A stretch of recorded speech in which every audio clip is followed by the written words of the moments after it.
I was a much better videographer than I was an accountant because I loved being a videographer.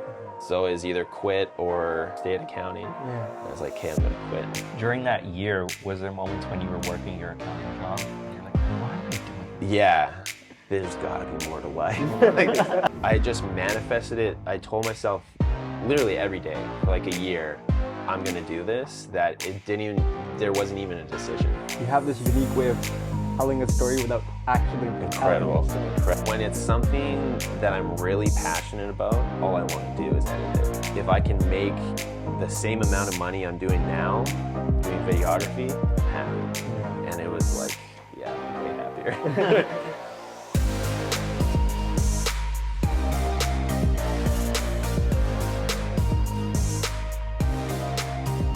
Ladies and gentlemen, welcome back to the Two for Rise podcast, aka the #1 podcast in Winnipeg, where we document the rise and stardom of Winnipeg's talent and personalities. It's the voice of Winnipeg.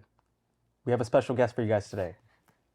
You've probably seen his videos. This guy is talented, least to say. The magic that he does behind the camera is amazing. Please welcome Brett Anderson. Let's go. Hey. Thank you so much for coming, Thanks Brett. for having me, man. I'm pumped. Yeah. I'm pumped to be here. Thanks for critiquing our setup. I know it's, It looks amazing. You guys have done an incredible job here. This is your life.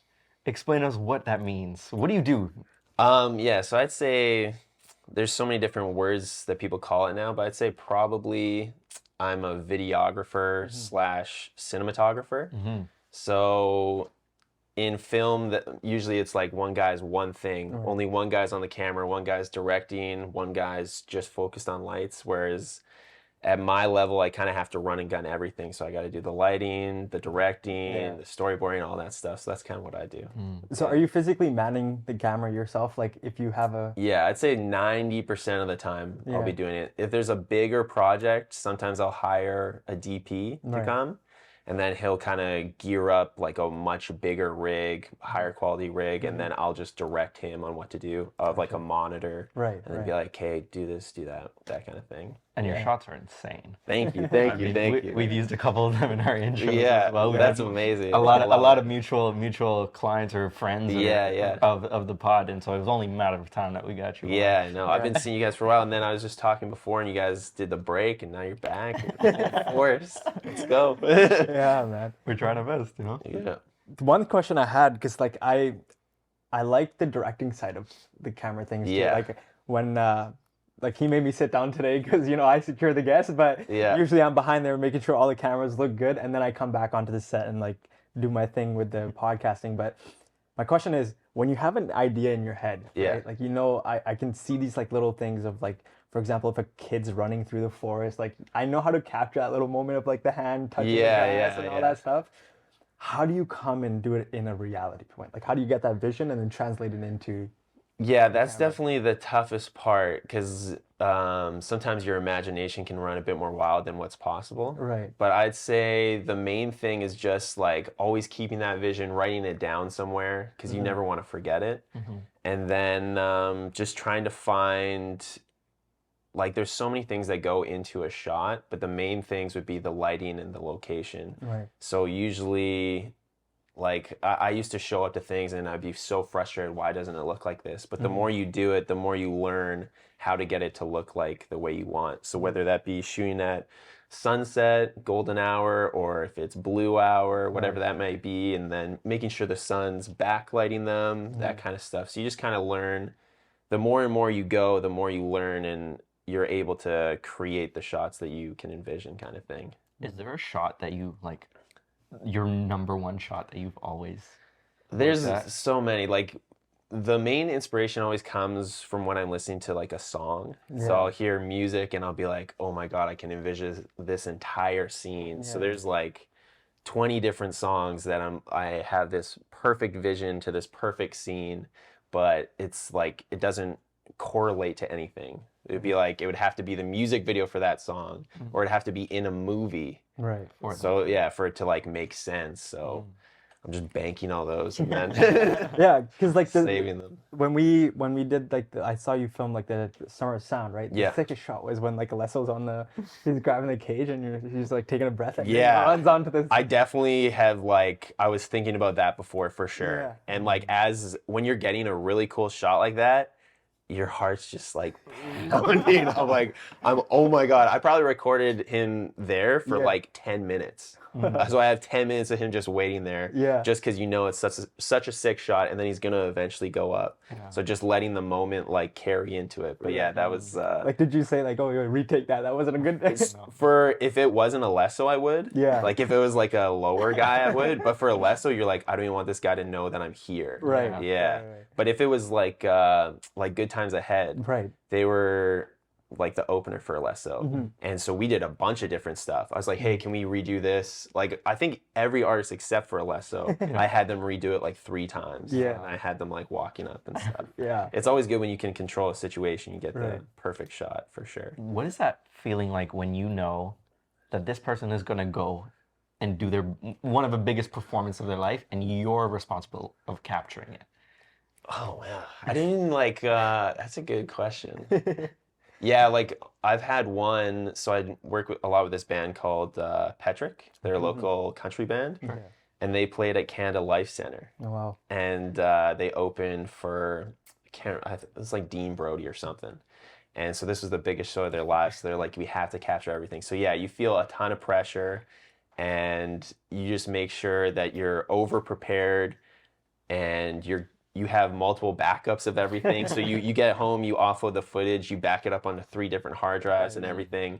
But when you're getting the shot that you know is like the shot, you're just like, it's like the ultimate bliss. It's like you're on cloud 9. It's incredible. Yeah, man. Like, cause we do like vlogs and stuff too, and sometimes I have this like vision, whether it's like a drone shot or whatever it is, and it's like, when you get that feeling, there's like I get goosebumps. Yeah, exactly. I'm like, yo, I just get hype. I was like, yo, that's the shot. And then you like after we would see the band and all the videographers come together, and you're like, guys, like look, and you all watch it. It's the most amazing feeling. It is. What's the reaction of like a client or the band when they see just the like thing? Yeah, they're like blown. They're like, oh, yo, we gotta come see this. Oh, shit. And you're all watching it. Like there's one specific shot where they had everyone like do the phones with the flashlights. Yeah. And I was behind the band, and like it was all Canada Life Center. It's like one of my favorite shots of all time. I remember showing them after, and they were just like, they were messaging me all night just to send them that one clip. So I like had to go home and like color grade it quick, export it. But yeah, it's like, that's why I do it for sure. It's the most amazing feeling. Well, man, like all the highs, they didn't start here, right? Right. Your journey starts way back in. I was doing some research. You were an accountant. Yeah. I didn't know you knew that. That's awesome. And so, take me back on like how you developed the passion of cinematography and videography and stuff, and what led you to do the craft. Okay, so I'd say it like really started back in high school. I was really into sports, and so I wanted to make like a highlight tape of my senior year. So I got my mom to come out and film every game, which was amazing. Shout out, Mom. Much fun. Yeah. I know, definitely did not show her enough appreciation for that. Like, especially with the technology back then. It was like, but then so I was editing it, had tons of fun. Like I could just get so absorbed in it. And then, so I always knew that was tons of fun.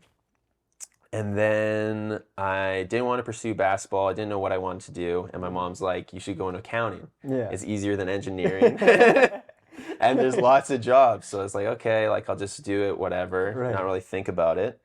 And then this was like when YouTube was really popping off. Right. And so I was just about to graduate, and me and my buddies were going to go on a trip to Southeast Asia. And so I was looking on YouTube, just like travel videos and stuff. And then I saw a couple travel videos, and there's one guy who I'm kind of embarrassed to say, because all my buddies will rip me for it. But there's this one Jay Alvarez video. Okay. And it was like him like California with his girlfriend or something. I was like, this is like the sickest thing I've ever seen in my entire life. Like, it's the coolest thing I've ever seen. I remember watching the video and be like, man, I just like, I'm so obsessed with how cool everything is in the video. Not necessarily like him and his girlfriend, but just like the vibe of the video, how they shot it. And then so I was like, I have to try and make this for my trip with my buddies. Right. So we all went to Thailand, Vietnam, and Cambodia. Wow. And I bought a GoPro and I brought it with me. And then my buddies got super annoyed with how much I was filming them. And then, so I knew it was like fun. I was having fun filming it. But then when I got back to edit it, that's when I became like fully obsessed with it. Yeah. Definitely the editing is where I like just completely zone in and lose track of all time. Yeah. Yeah. Do you ever feel pressured or like, you know, where you have to like force yourself to sit there and like edit? Like, or do you just like find your natural like flow zone? I'd say like when it's something that I'm really passionate about, like a video I'm really passionate about, Yeah. that's all I want to do is edit it. So I have to like bring myself out of it to like go on with normal life. Right. But if it's something a bit more boring, then yeah, I just got to grind it out a bit. But it is somewhat peaceful because you can there's certain points of an edit where you can listen to a podcast or you can listen to music and then you can really just kind of chill. So yeah, the editing, I think I like editing more than most people do. It's kind of like my time almost. Yeah. What was the editing like back then? Like your first couple videos? First couple ones was on Final Cut Pro. Okay. Yeah. So I done a bunch of like the basketball highlight video was on iMovie or something. Right. Absolutely. Or no, it was Windows Movie Maker before that. So that was brutal. And then I got into Final Cut for like those first GoPro videos. Yeah. And then yeah, it's just like they say like the more you learn in something, the more you realize you don't know. Yeah. And that's what it was. So it's just so overwhelming. Like you think it's so easy and then you realize how much you don't know and you're just like so overwhelmed by it. Yeah. Yeah, because we're also big Final Cut Pro guys. Like Yeah. we use that, or he uses that primarily to edit the podcast. But yeah, like what was the experience of learning that? Because I know when I started learning, I was like, yo, there's so many buttons. Yeah, I know. It was just a process. So many YouTube tutorials, just trying to figure out how I do exactly like this guy did. And then you figure out they're on a different software, and you're like, Premiere. yeah, do I need to go to Premiere to get this zoom in effect? Like, oh my God. And then, but yeah, really like I've ended up learning all of them. So I know Final Cut Pro, Premiere Pro, and now I edit on DaVinci. Okay. And they're all really the same. So once you know one, it's just about the like specific buttons on the others. Yeah. Did you have any editing experience prior? Just the basketball highlight video. Yeah, but it was just all learned on YouTube, stuff like that. Yeah. Self-taught. That's amazing. And so you took the time out of your day to like... Yeah, so I was in accounting and I'd become like fully obsessed with it. And then I was realizing like, okay, why doesn't my GoPro footage look like this guy's footage? Like what's he doing differently? Because at the time I thought, well, if I'm shooting in 4K and he's shooting in 4K, it should look the exact same. Exactly. Yeah, and his looked way better. I was like, so then I became obsessed with how do I get to that? Right. Then I started buying different gear and I would film like random things. Like I remember even the very first Summer Sound, it was in like 2014 maybe or something. I showed up with like my brand new like Sony camera and I wasn't hired to do anything. I just filmed it for fun. I would do stuff like that.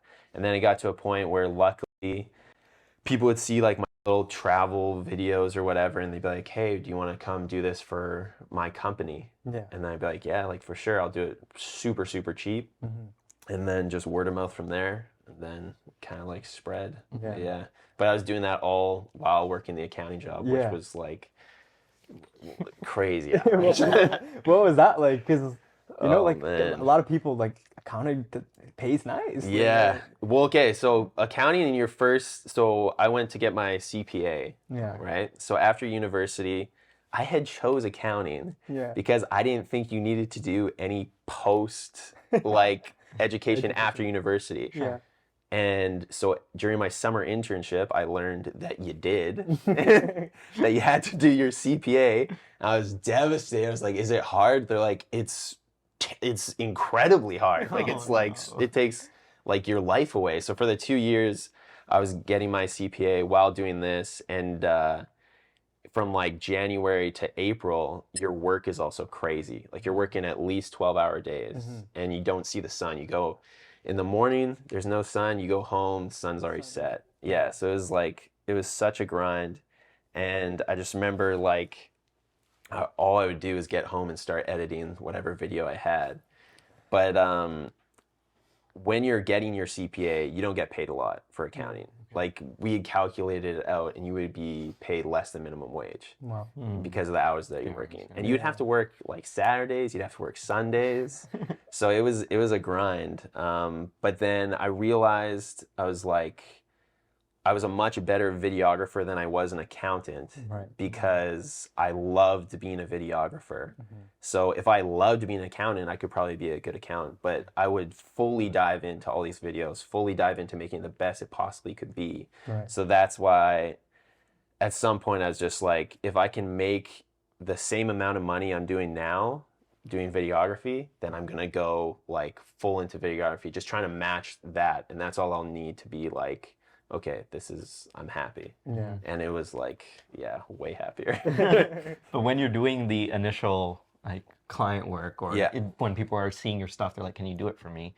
How's your schedule like? So if you're working 12-hour days, when are you filming, and when are you getting time to brainstorm? I could and all only that do weekends. I could only film on weekends. I would edit every day, but I could only film Saturdays and Sundays and stuff like that. So it was super limiting, and it also limits you from growing because if you can't take on that client, then another client won't hear about you taking that client. So it was really tough, and it was really stressful. I used to do a lot of like nightclub stuff. For like Stephen Hua and Quinn. I'd go like shoot their little nightclub videos.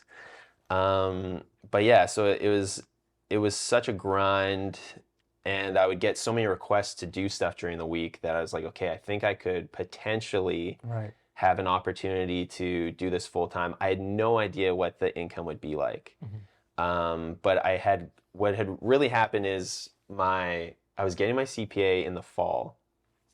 So if I passed that exam, I was like, okay, I'm going to go full time. So I passed the exam, and once you have to get a certain amount of hours to get your CPA. So once that hour hit, I was like, okay, I'm going to quit. I'm going to do this full time because my buddy's sister was getting married, and they wanted me to do the wedding video.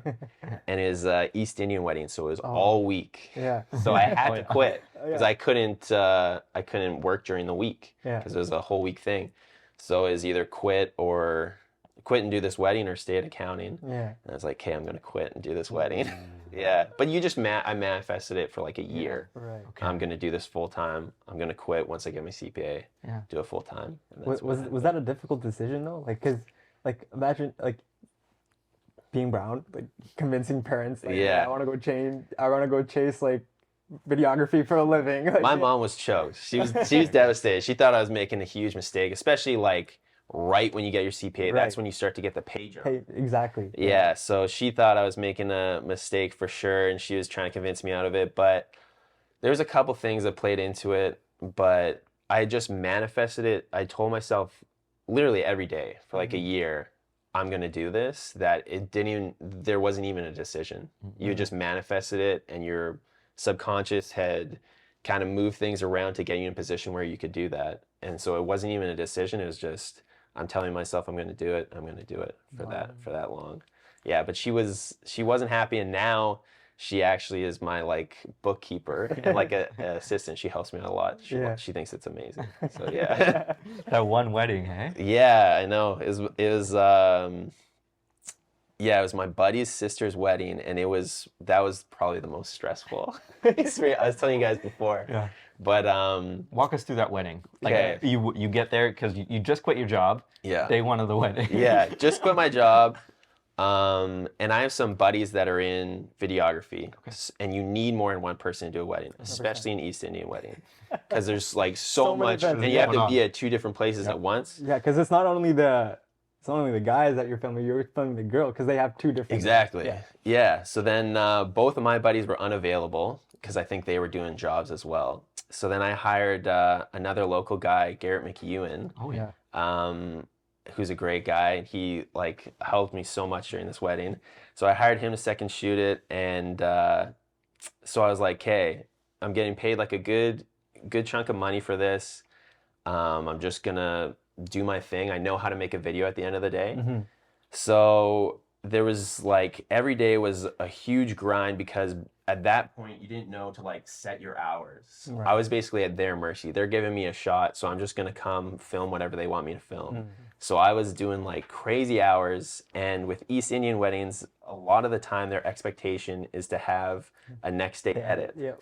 So the edit is due on the Sunday. The ceremony's on the Saturday. They want the edit to be shown at the reception on the Sunday. Yeah. So every night I'm crushing out the edit, and it looks amazing. Yeah. And I'm like, everyone's gonna freak, like everyone's gonna be so pumped. The Saturday night after the big ceremony day, I'm editing till like 2, 3 in the morning. And then all of a sudden the like wheel of death starts going. I was like, what's happening? My computer's freezing. And then my hard drive's not showing up. I'm like, what? I don't understand. Like, I don't understand what's happening. And I keep plugging it back in. It's not showing up. I realized that my hard drive's crashed with all the footage. Like, God damn. Probably 2.5, 3 terabytes of footage. Wow. Yeah. And I was just like having a full panic attack. Yeah. I ended up going online, finding this like sketchy 24-hour service to recover hard drives. I'm talking to a Russian guy, thinking I'm getting scammed. Like I'm thinking I'm getting scammed, but there's nothing I can do. Yeah. So basically, he's like, you have to pay $3,000 and I will attempt to retrieve your hard drive. If I'm successful, it's $4,000, which was above what I was getting paid for that wedding. Yeah. So I was like, okay, let's just do it. Let's hope. Luckily, I had not deleted off the cards the footage from Saturday. Okay. So I still had the ceremony stuff. So while he's trying to recover it, I'm working on all the Saturday stuff, and I make an edit with the Saturday footage, and it's all good. I talked to him like the morning of the wedding, and he's like, yeah, you'll get all your footage back. I'm like, unbelievable. When? Yeah. He's like, probably like Monday night. I'm like, well, I need the footage for Sunday night. So what I did is I ended up showing at the next day edit just the Saturday footage. Yeah. And I like asked the bridesmaid, because I was pretty close with the family too. Mm-hmm. I'd asked the bridesmaid, should I tell? They're like, no, don't even say anything. No one even noticed. That was just the Saturday stuff. Yeah.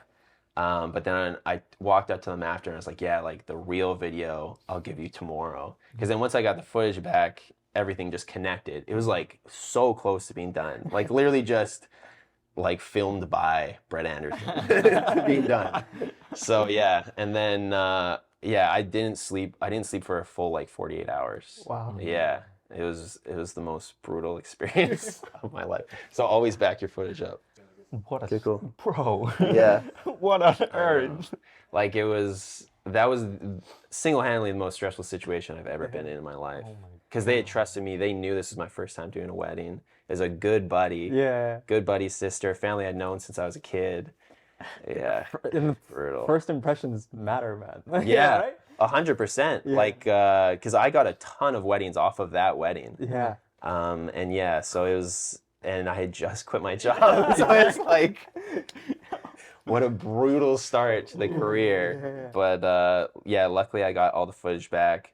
I was able to give them the video. They loved it, and they were so chill about it, like the nicest couple. So Did yeah, that Russian guy give you a discount at the end of the day? No, $4,000. So I lost like, but it was worth it. Yeah. To like, Of course. give the client what they had asked for Right. and everything. And again, it got me so many jobs after that, probably even outside of weddings. So it was definitely the right decision. But yeah, it was like devastating start. Oh man. Yeah. Like, That's an insane story. Yeah. So always back your footage up. Yeah. It's worth We it learned. because a hard drive costs $100. Right. To recover it costs $4,000. I don't know how that makes sense. Like, there's no way that. But yeah, it is what it is. yeah, that's Yeah. crazy. Like we think when we lose footage is stressful, but imagine getting like paid, especially. Yeah. And then like expect, because like at the end of the day, you're paying for a service, and if you don't get that service, that's just even more disappointing. You can't just be like, oh, reenact that wedding for me real quick. And that's the thing about weddings is like you can't redo it. If it's a shoot with a client, you'd be like, hey, sorry, we have to reshoot this. Weddings are so like there's so much on the line. Every moment counts, and especially in East Indian wedding, the family's on you, just being like, this is super important, and there's like 50 things that are like, this is super important. Like, oh my god, okay. What's it like dealing with like the East Indian weddings? Like, because we're from that culture, right? So we know what goes on, and like it's chaotic just being a part of it as a guest. But like being in charge of filming that in itself is just like you get a hang of it quickly. Again, like I have a lot of buddies since I was a kid, so I kind of know the culture and stuff, and you get a hang of like what's important and what you need to film and like what they're looking for, what the families are looking for after. Because sometimes the families want more coverage than the couple does. The families want to rewatch like the whole day, whereas the couple just wants the highlight video. So you kind of learn what everyone's expectations are, and then you kind of go off that. Was that your first biggest kind of project? Yeah, that was my first biggest. And that is because that was the one where I'm like, okay, I'm gonna quit my job, get this amount of money, and then I think it was like 4,000 Canadian or something. And I was like, this is gonna be a great start, and then I'm gonna start doing all this stuff after. So it was definitely. What was the feeling when you like got the confirmation that I'm shooting? Like, okay, we're gonna give you $4,000, and this is it. I was pumped. I was pumped. I remember like going because it was again my buddy. I don't know if you know Anu Sidhu or Abneet Sidhu, but he's my good buddy who played basketball with since I was like super young, and he was like, I'm gonna like hook you up with my sister's wedding, blah blah blah. And I was trying to convince them because there's a couple guys established in that already. I was like, listen, I can make this guy's video. I promise you, I can make a video, and I'll make it for cheaper. Just like give me a chance, give me a chance. And they're like, hey, for sure. So I was like, I was on cloud 9 because that was the one where I was like, okay. Now I can quit. I got it. Yeah. Like you've been manifesting that for more than a year now. Exactly. Like, that's that feeling. Talk to me about why that manifestation was so important. Like it just like it doesn't allow you to make an excuse for yourself. So if you tell yourself over and over that you're going to do something, and even if you tell other people, your subconscious will kind of work in ways that always direct you to that goal. So you won't even kind of know it, but you'll be doing things that kind of get you there. So you'll be setting up, okay, what needs to happen in terms of a client structure? How many clients do I think I need per year? How much money, how much income do I think I need per year? What kind of gear would I need? And you basically never have to make a decision of if I'm going to quit because you've already made the decision. You've already said it so many times that it just becomes natural. During that year, was there moments when you were working your accounting job and you were having thoughts of the other one? You're like, man, why am I doing this? But you're working a 12-hour shift in like pure darkness in like this cube, and there's no windows, and you're just like, there's got to be more to life. Like, there's got to be more to life than this. The reason I ask is because I'm sure a lot of people can relate in the sense that they want to follow their dreams, but they're in a position that they don't want.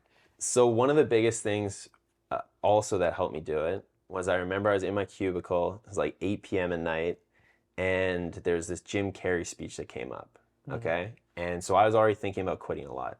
And this Jim Carrey speech came up, and he was speaking to a university, like doing one of those grad speeches. And he was saying that his dad was one of the funniest guys he'd ever met. And his dad wanted to be a comedian. But to support his family, his dad chose to be an accountant. His dad didn't want to be an accountant at all. So, and this was the same profession I was in. His dad got fired from being an accountant, something he hated. So what Jim Carrey said, he said, if you can fail at something you hate, you might as well fail at something you love. And that just like, I was like, oh my God. That was one of those moments that just blew me back. Because it's so true. You're first off, you're always going to be better at something you love. You're going to put more of yourself into it. But if you can fail at something you don't like, you might as well you only got one life. You might as well just do what you love. You know what I mean? And give it your all. And so many people will take that road of comfort, right? Like, they know, like at the end of the day, once they get their CP, they're gonna they're gonna like live established. Like, Yeah. you're gonna get that stable income.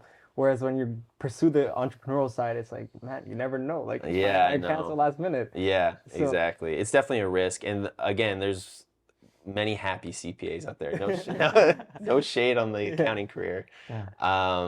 But yeah, definitely, like I will say, ever since I quit, I feel like I've been on summer vacation every single day. Yeah. Like it's just such a different experience when you're doing something that you're obsessed with versus something you have to do. Right. Yeah. Wow. Now walk us through after that wedding's over, after they're happy, how does it take off right away? Does it take some time? Like now, what are you doing the week after? Now you're like, okay, now I don't have a job, but now I got. Yeah.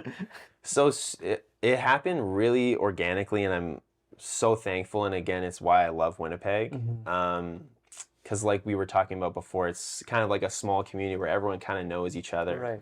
Right. So as long as, like, basically I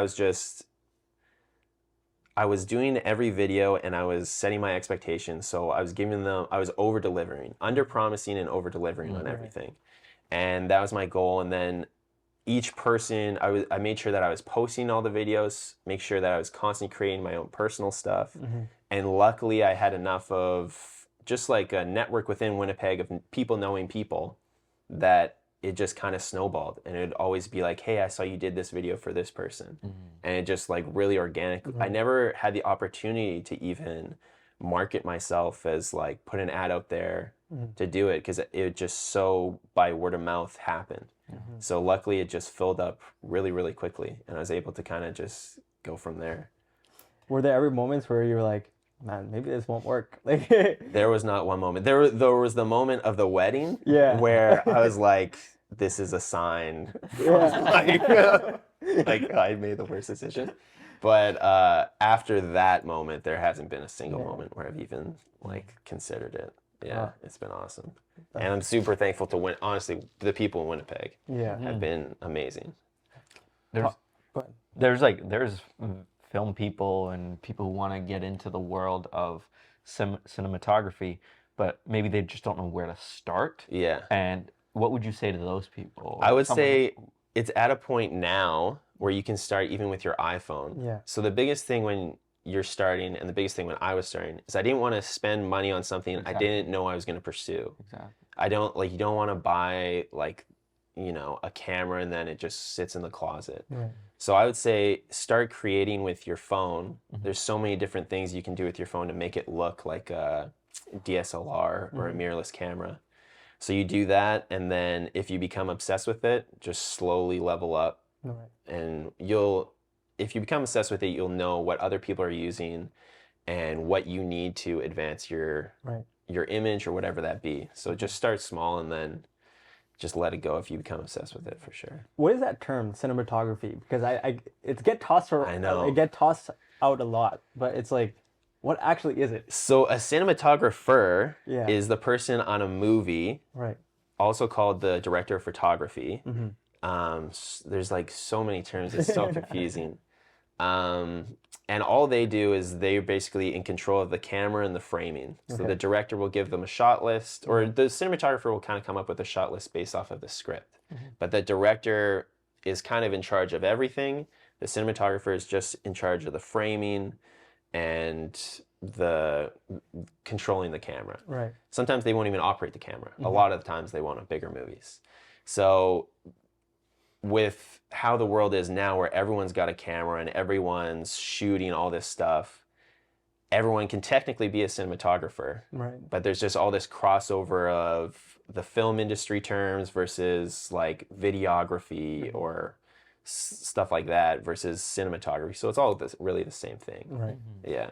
Cinematic just sounds cool. Yeah, like to me, it's like when I hear that term, I already think like, oh, slow moving, like video, and, like the soft ambient music in the background. Like that's a lot of what you've like your travel vlogs are like. It's like more about like the storytelling aspect of it. Yeah, exactly. And like I had a buddy say to me, like, there's a lot of videographers, but I feel like what we're doing is cinematography. So what he would just be saying is that feels like it's more like on a film set than what it is for like a guy just picking up their camera kind of thing. Yeah. But like, so when you're traveling, because you've traveled, I would say pretty much all over the world, right? Because just watching your videos. But the sickest shot I saw you take was, I think it was a lion. You filmed like. Oh yeah, in Kenya, yeah. I was like, man, like being that close to like an absolute beast of the kingdom, right? Like, what was that like, man? That was a crazy trip. So I had gone to Kenya 2 years ago to shoot for this charity called Kids Initiative, which is from Winnipeg. Right. An amazing charity. They brought me out to make a video to showcase all the stuff they're doing. And so we were there for 2 weeks, and we got 1 weekend that was like a free weekend. Yeah. And I went with my really, really good friend, Brendan Keck, who I brought out, and we were like, hey, let's go do a safari. So then we go do a safari, we're looking up, and every time we're on a trip, me and him, in somewhat of a toxic way, all we're thinking about is the video. We're not thinking about the personal experience. Make a sick video out of this. Yeah. So we're looking up on YouTube safaris. Everyone's in these sick Jeeps, like big Jeeps, no doors and stuff. We show up to the safari. We're in literally a van, like a minivan, where the windows open like this much. And we're just like, you gotta be kidding me. We're stuffed in there with like 3 families. Yeah, it was definitely not what we had expected. But we became really good friends with the driver. And it was super, super cool experience. Basically, I would love to do a documentary on the life of a safari driver, because they feel a ton of pressure to make sure you see all these animals. These animals aren't just like out there waiting for you. They have to hunt them down, like find out, okay, I know like around this time of year they might be there. So it was like a crazy hunt all day, him like drifting through bushes, trying to find these animals. And we're just like in the van on the stabilizer, like I'm getting rocked window to window, just trying to capture it all. But yeah, seeing those animals was super humbling for sure. They're like, they could get you like that. Yeah. I mean, you filmed a variety of so many things. Yeah. Like you've done sports, weddings, animals, like travel stuff. Is there any through line between those things, or is each kind of shot different, or each style different? They're all very, like, I'd say all very similar. Like you can combine like shot ideas for tons of them. Just like, even I remember, so for Chad, I shot that like epic shot of him coming out for the first time out of the tunnel. Yeah. I remember getting behind a line. I was like, okay, epic behind shot of the line with the whole safari. So yeah, it's very much all interactive, and like you can definitely mix up shots throughout each of them for sure. What's the storytelling aspect of it? Because that's one thing I've noticed different from the rest of the content that everyone else creates versus yours. Like you have this unique way of telling a story without actually incredible. I'm so glad that got through. That's a huge part of it. I feel like a video is almost nothing without the story. You have to find some sort of storyline to fit into it, especially if you're trying to showcase, like with Chad. I remember we had a phone call before, and I'm just trying to gauge like what your story is and how we could. He'll overload you with information. You gotta kind of chip away and be like, hey, let's focus on these 3 things. Create a story arc off of that. And even for the Kenya video, I was like, okay, I have to somehow. How do I make it make sense that I'm going to Kenya and what I'm doing in Kenya? So yeah, stories super. There's so many things that are super important, but story is definitely at the top of the list. How do you pick those parts? Like, what are you looking for in a story that will translate over to the big screen? Yeah, so like some things, sometimes it's not even the best shot. It's just something I need to show, okay, like, how did we get to this place? You have to somehow get you there. And it doesn't have to be something crazy. Sometimes it can be just passport stamp. But you have to always find a way to transition from place to place seamlessly without something that's jarring, taking the people out of the experience. And something that makes sense. Because really, like, people subconsciously just want everything to make sense. So you just have to, like, kind of develop the story that way. There's kind of like an analytical analysis of so we look at it from like a retention point of view of the audience, right? So when we're looking back on the analytics of the podcast, we're like, okay, why did we lose people at like 30 seconds into the video, right? Oh wow, yeah, I didn't even think about that. That would be so helpful for a podcast. What did this guy say at 30 seconds? Yeah. And so it's like, do you critically analyze your content like that too, where you're like, or do you just want them to like feel the experience of the actual, like, yo, I'm going to Thailand and this is what we're doing? Yeah, for me, it's just more about feeling. Okay. Yeah, like when I'm in the edit, especially with the music, right. like I just feel the music out. Where's the a lot of the time it's where the music takes you. You almost have to build the story around the music, depending on what you're creating. So finding that perfect balance of the song and the story is super important. But yeah, it's definitely more of a feeling. And then you'll show other people and they'll be like, well, that part drags on a bit. And then you'll kind of revisit it. Yeah. Gotcha. Talking about the music, is there I don't know how to phrase it. Okay. When a client asks, can you change the music? It's not possible. It's not possible. It's not possible. Can't do that, right? It's a completely different video at that point. And I've had that happen like a ton of times. So I definitely write in the email, hey, like, we should confirm the song together. Let's make sure the song's approved, because after the song's approved, if we were to change the music, I would have to re-edit the entire video, because the music is like the foundation. You build everything off of the vibe of the music and where the music's going. If you were to change it, you would change every single cut. You'd probably change the entire video. Right. Like I had one, shout out to the Summer Sound Boys. Well, I made one video and they wanted to change the music, and I told them, obviously, this is brutal. So I literally had to make an entirely new video. It's just like a 1 minute highlight video. And the second one was better. The song was better. But they got 2 videos for the price of 1. But yeah. Okay. Traveled the world, done so many shoots for so many people. Do you have a favorite? I think we asked a version of this question, but do you have a favorite? There's so many. There's definitely like big marquee ones that I'll always love. Like Summer Sound is the most fun to film. I love shooting music festivals. And from that, I was able to film Stampede as well. And just, something about filming live music with that big of a crowd is so intoxicating. Filming that, and then I love filming those little sport documentaries like I did with Chad. I'd love to do a ton more of those with some local athletes and stuff. And I love shooting like car stuff and music videos. I love shooting music videos, because music videos you can create like a mini movie. Right. And that's what's so cool about those. So those are my favorite. Have you ever thought about going into the world of film and like I've thought about making a full movie? Like 2 hours, 3 I think about it all the time. I think about it all the time. I love to make a movie. What would it be? I don't know. Like, so basically, it's really hard to get into the world of film. It's almost like a completely different industry. Like they have their own things. They have unions. You really have to work your way up. You got to start at, a guy who's just helping carrying the lighting to a guy who's then in charge of the lighting, that kind of thing. But what a lot of I've seen like really popular directors do in Hollywood is they'll write a script and then they'll finance their own movie. They make that movie. A studio buys the rights to that movie and the script, and then they'll get that director to remake it with a much bigger budget. So really the lesson in that is just go create whatever it is you want to create, and then hopefully it will lead to better things. Sometimes you reshoot the entire movie. Like Wes Anderson's a really famous director. That's what happened with his first movie. Shot a movie with Luke and Owen Wilson, who were no names at the time.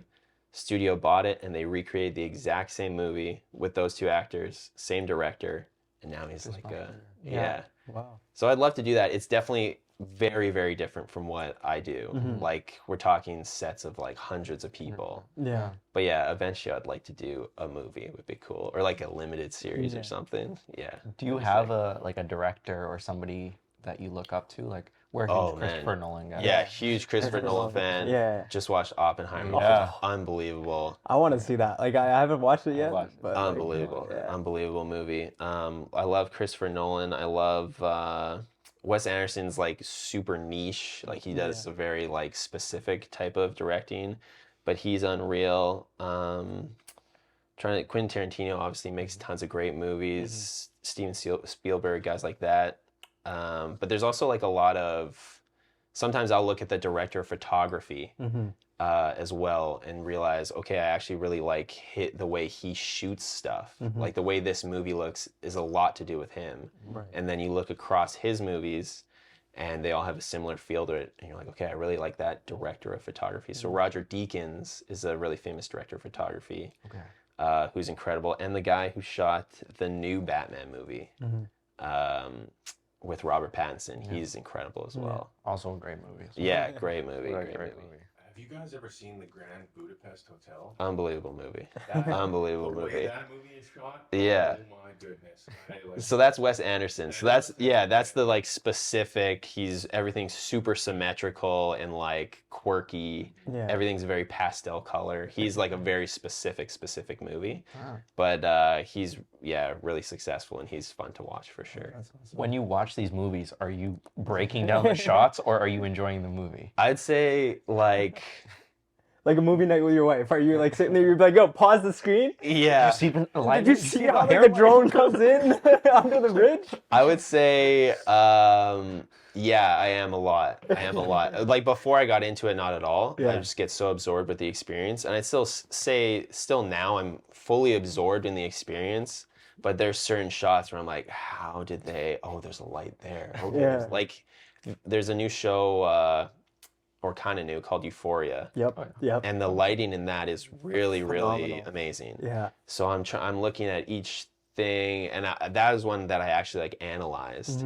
And it's super cool because if you actually look into it, you can see what they're doing. Yeah. Like as close as a guy driving a car, you're like, well, how do they have him lit in the car? Yeah. They just put like an LED panel light above where the like dashboard would be, and they have him lit up. And then okay, they're in a superstore, but all the like lights are red. How do they do that? You can just see all the tube lights that they have, and they're just switched to red. So it's cool once you start breaking it down, and that's it's one of my favorite things to do, honestly, because you can go. A lot of times, I'll watch a movie and I love it, and I'll go on YouTube and I'll see a cinematography breakdown of that movie, how they did each shot, and that's super interesting to watch.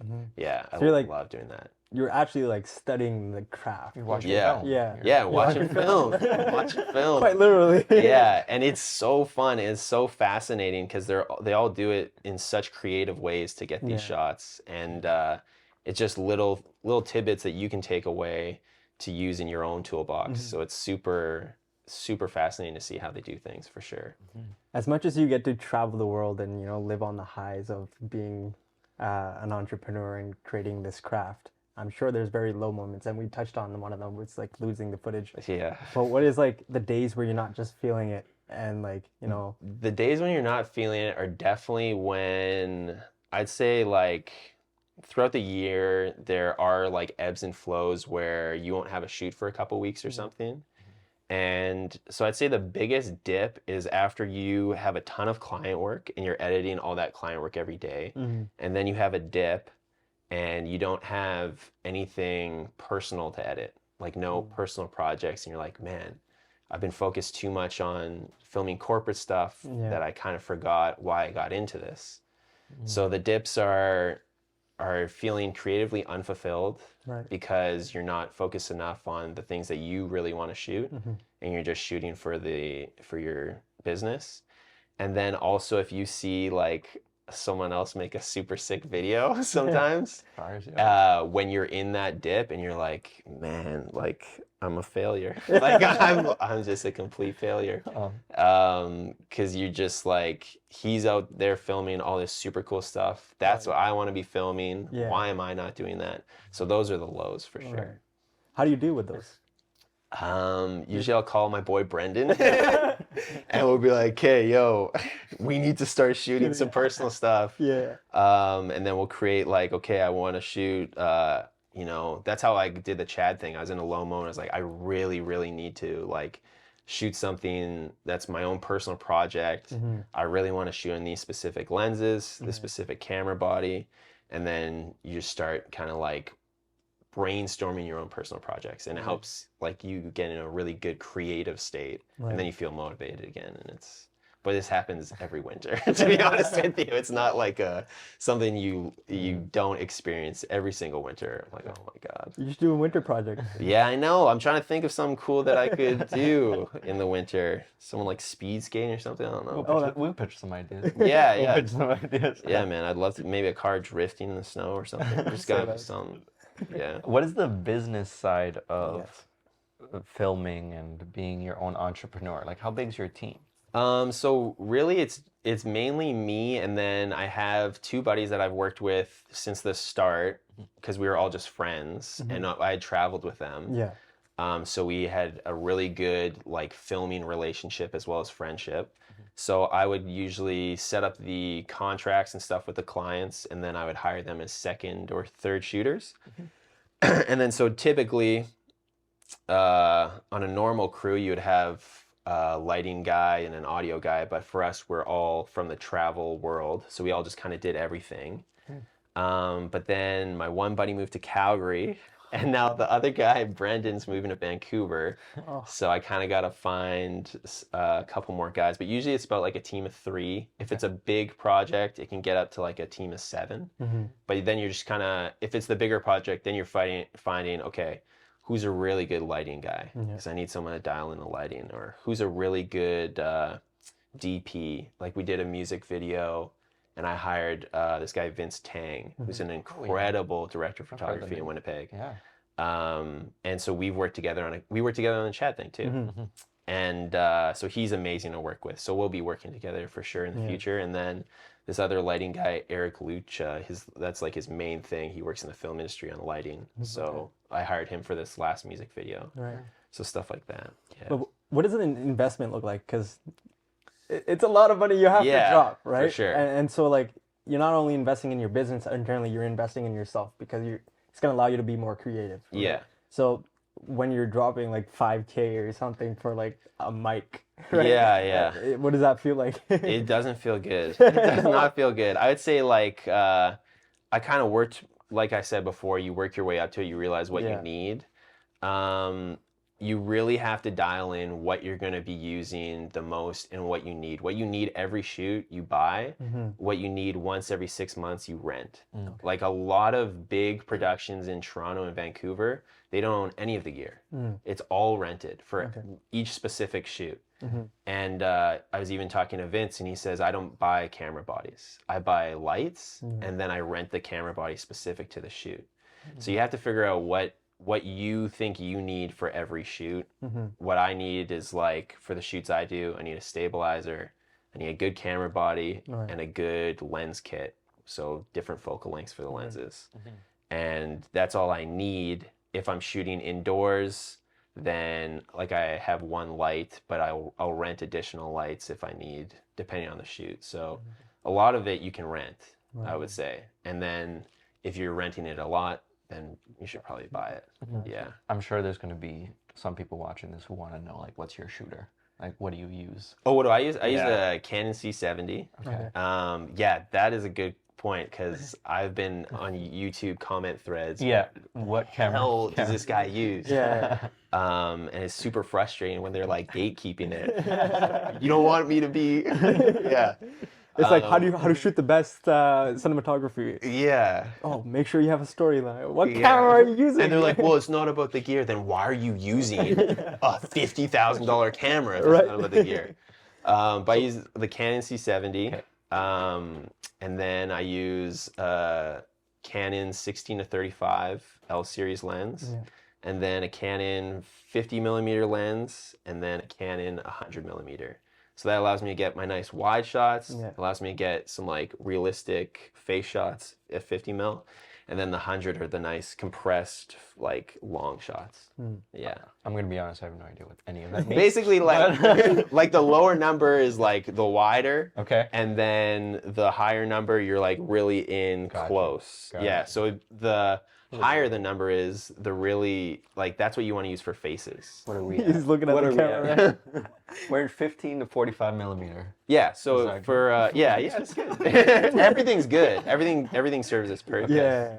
But for faces, you want something around, like, 40 or up. Okay. Yeah, like 100 makes a face look beautiful. Like, have you seen the movie Top Gun? Yep. Yeah. So that movie was shot a lot on long lenses, so like the 100 mil, 200 mil, that kind of stuff, and it really makes faces look really good and everything really compressed in the background. This is just me trying to learn. Do you know what the 70 millimeter, like Oppenheimer was shot on 70 millimeter film? Okay, so do you know the difference? Can you explain the difference? Basically, when it's shot on film, it's just different film prints. So like nowadays, a movie can be shot either digitally or on film. In the past, everything was shot on film. So film's like the big... Yeah. And like in the camera, it won't necessarily look like that nowadays, but yeah, that is what it's doing. And then they have to get the film printed, so they can't just digitally upload it to the computer. But a lot of directors still use that because film just looks a certain way, and everyone's so used to seeing movies shot on film that they want to watch, like, if you see something different, then you're just like, why doesn't that look like the movies I used to watch? But a lot of cameras now do a great job of emulating film, especially when you're in the color grade portion of it. You can emulate film really well. So a lot of people shoot digitally and then try and add grain, like film grain, or different things. Like in film, sometimes the highlights have this like bloomy effect. So they'll add that in post.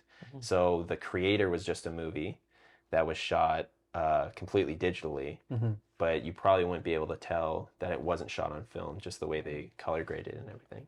Where did you learn all this? Just YouTube. Just YouTube. Yeah, rabbit YouTube. holes. Everything, YouTube rabbit holes. It's amazing what you can learn on YouTube. I learned this entire career just like YouTube rabbit holes.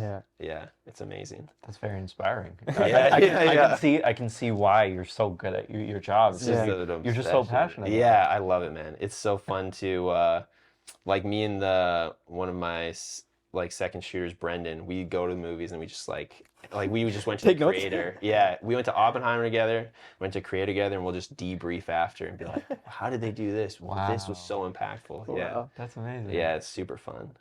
Because my wife cannot sit through a movie. Another question I have is, do you prefer being in front of the camera or behind the camera? I think I definitely feel most comfortable behind the camera, but I do have a portion that loves being in front of the camera. Like for a couple of the music videos we've shot, I've been in them just because it was kind of like easier to do. You don't have to hire an actor and deal with their schedule on top of your schedule. So I definitely love both portions of it, but it's a lot easier being behind it, I would say. You're less exposed. Yeah. You do a lot of contact with your wife too, right? And so how was that like convincing her to come on the camera? And well, she's like all about, like, her whole life's in front of the camera, so it's pretty easy. It's just like, I would say traveling, like in such a toxic way, so focused on filming. Like, just for whatever reason, when I'm in these beautiful places, I was like, I have to get like a video of this. A shot of this. So she'll get annoyed at me with that. That's where the convincing comes in. But then she has to convince me to come in and do like a TikTok or whatever. So it goes both ways. Yeah. What are your thoughts on the short form world? I don't love it. But it is what it is. Like, it's whatever people like. I just hate, like, I'm filming everything in like a wide frame, and then you want to see my vertical version, which is 1/3 of that frame. It's like, if you only saw how beautiful this was. So yeah, I don't love that part of it. That's why I post like my videos like that. So yeah, exactly. But I have buddies that are like, no, I didn't watch it. I was like, why? He's like, well, I had to turn my phone. How long did that take you? It took you no time at all. Just turn it. You don't even have to click out of the app. But yeah, I definitely see, like, I also don't love consuming the short form content. I realize, like, this is just a personal thing, so I'm clearly wrong because everyone loves consuming it. But I feel like it's just like, it's definitely, I don't feel great after I've scrolled through a bunch of stuff. I feel a lot better if I've watched like a longer form YouTube video and I'm like inspired by it. I don't get super inspired by scrolling kind of stuff. Yeah. Another question as well, along the line of the short form in the YouTube world, is the YouTube world has now kind of been like analyzed, or like in terms of like it's very like cool effects, hard hitting, like right to the point. Grab like today attention. We just jumped off a building and like it's really like attention grabby kind of psychology. And so what are your thoughts on the idea of just attention grabbing versus actually telling a solid story? I like, again, subjectively, I'm always so much drawn to the story because that's the type of content I love to consume. But I totally understand, you know, people saying you got to grab the viewer's attention, because I'd say the majority of people don't necessarily love watching these long videos. So I totally understand it. My personal preference is just watching like, the longer form content. I'm always about like a story and an experience and just like sitting back and letting myself be fully consumed in something. Right. But I definitely understand that that's where the world is headed. The idea versus traditional Hollywood. Exactly. Another world that's being created. But, going into the entrepreneur world, what's it like honestly doing something that you love? Because not a lot of people, you know, like they can pursue the career just because their family tells them to or their parents like force them into it. Yeah. But versus what they actually want to do, what's that like? I kind of said before, it's like I've been on summer vacation like every day. Yeah. Like there's a quote in this movie, Lords of Dogtown, that I love. And these guys it's a true story, and they're skateboarders. And some of them are complaining about how much money they make. And one guy's like, dude, we skate and surf every day. Like we're on summer vacation. Yeah. And that's what it feels like. Like if I'm ever stressed out or something, I can go to my room and edit, and that's like almost like a form of meditation for me. So I feel super, super blessed that I get to do something I love that relaxes me. There's obviously stressful sides to it, like if something goes wrong, or you know, dealing with contracts and money and stuff like that. But at the end of the day, it's definitely like I feel super, super blessed I get to do something I'm fully passionate about. Is it a conscious decision to like keep your team kind of just you and you filming versus going like the production house and like just hiring and doing some multiple contracts? Is that a conscious decision? Yeah. So I have I've been asked this, like my buddies ask me all the time about this, because there is a way that you can scale it up for sure. Right. And I fully respect people for doing that. It's definitely probably the smart business decision in order to maximize revenue and client base. For me, I just love I love being a part of it. I love editing it, and I love it being my work and having control over the quality of the video. Anytime you add other people to the process, you have the potential of them not caring about it as much as you do. Especially if it's your own business, no one's ever going to care about your own business as much as you do. So I've heard from other people, like I have a buddy that runs kind of a production house in a different province, and he's like, we've lost like a lot of quality in the videos. Like one video will be unreal, and then the next video will be like not as good, and then the clients are like, well, which one are you? But it's because you have so many different people working on the videos. So I'm definitely happy in my space where I get to be a part of every project and make sure that I love what I'm putting out. But I wouldn't be like fully opposed to it. It's just what I'm liking right now kind of thing. Because I definitely got to a point where with my other two guys I was working with a lot, like they could definitely go out, edit a full video, and I'd be like, perfect, like send it off. But then they moved. So. And that took like us like 2-3 years to develop that trust. And then they're gone. So it's like back to square one. Exactly. But if you left here today and there was a question that you wished, oh man, I wish they would have asked me, or something that you really wanted to touch on, what would that be? I don't know. You guys asked really good questions. Well, it helps when you're very passionate about what you do. We're naturally curious people, so just get that information. How do you... Oh man, I don't know. Okay. Well, what's some piece of advice you can give to someone who wants to, you know, pursue their dreams and they're kind of stuck in a place where they're trying to make that decision? Is it a dream in like videography, or a dream in general? Like it could be in videography. Yeah. And you know, what's some advice you can give to them? Honestly, you don't have to take like a leap of faith. You don't have to do like this big cutoff moment where you completely stop one thing and do the other. I worked as an accountant for 2 years while just working it out on the side. And if you love it enough, you'll grind it out. Yeah. And like there'll be sleepless nights, but you'll enjoy doing it.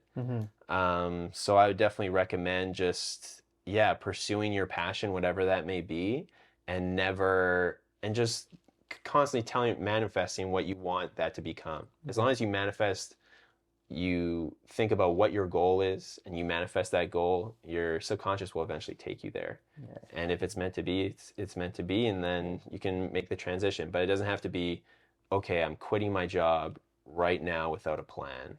You can definitely set yourself up for success. Now that you've manifested the dream of being a full-time videographer, what do you manifest now? That's the tough thing. I've been trying to figure that out for the past like 5 years. Because I like kind of got like my dream, my original thing was I want to make as much money as I was making right now and just being able to like self-sustain myself in this career. And then so and I really, really manifested that. So then each year, like I'll try and think about something that I want. One year was I really want to get summer sound. One year was I really want to do a sports doc with Chad. I did. One year was I really want to make a short film. So it's a lot like project-based manifestation now.